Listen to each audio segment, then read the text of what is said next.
La schizophrénie est une maladie fréquente. 600 000 personnes en souffrent en France. Si on compte la famille, les frères, les sœurs, les proches, ce sont 3 millions de personnes qui sont impactées. Et au niveau mondial, c'est 1% de la population qui est touchée, toute culture et tout milieu confondus. Il y a enfin un portail disponible pour chacun pour informer sur la maladie qu'est la schizophrénie. C'est une maladie beaucoup plus répandue qu'on ne pense, une maladie sur laquelle courent beaucoup de vieux clichés. Souvent, les symptômes de cette maladie sont des symptômes invisibles, on ne les connaît pas. Grâce à ce portail, les gens pourront aller demander de l'aide, se renseigner sur les structures qui existent, se renseigner tout simplement. La schizophrénie, c'est une maladie qui touche beaucoup de gens.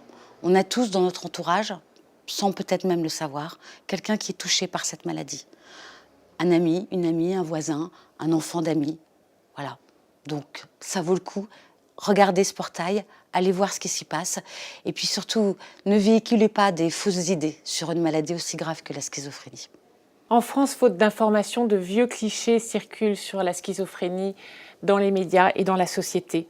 Le mot est utilisé à tort et à travers. Et cela engendre une méconnaissance totale de la maladie auprès du grand public et un cercle vicieux qui mène de l'ignorance aux préjugés et des préjugés à la discrimination.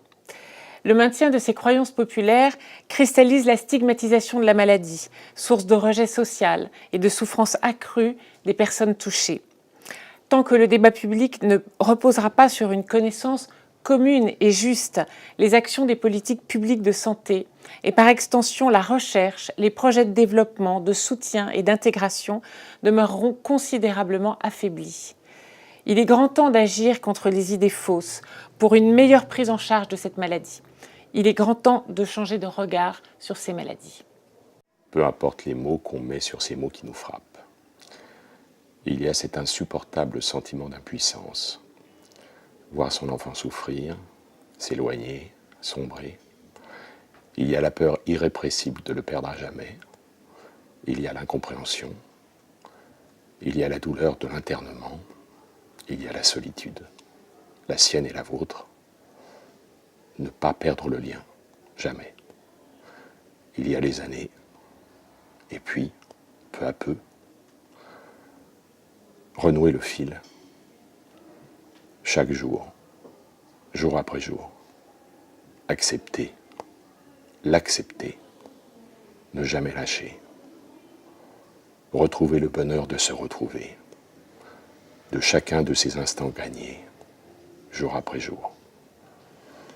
Recomposer une famille, reconstruire le lien, retrouver les câlins. Aujourd'hui, mon enfant a retrouvé un travail depuis 6 mois. Il a besoin de ce quotidien, il en aime le rythme, il a besoin de ce cadre qui l'apaise. Il a retrouvé sa famille, il a retrouvé une fiancée, et moi, grâce à lui, j'ai retrouvé la femme que j'ai aimée il y a 25 ans et qui est aujourd'hui ma femme.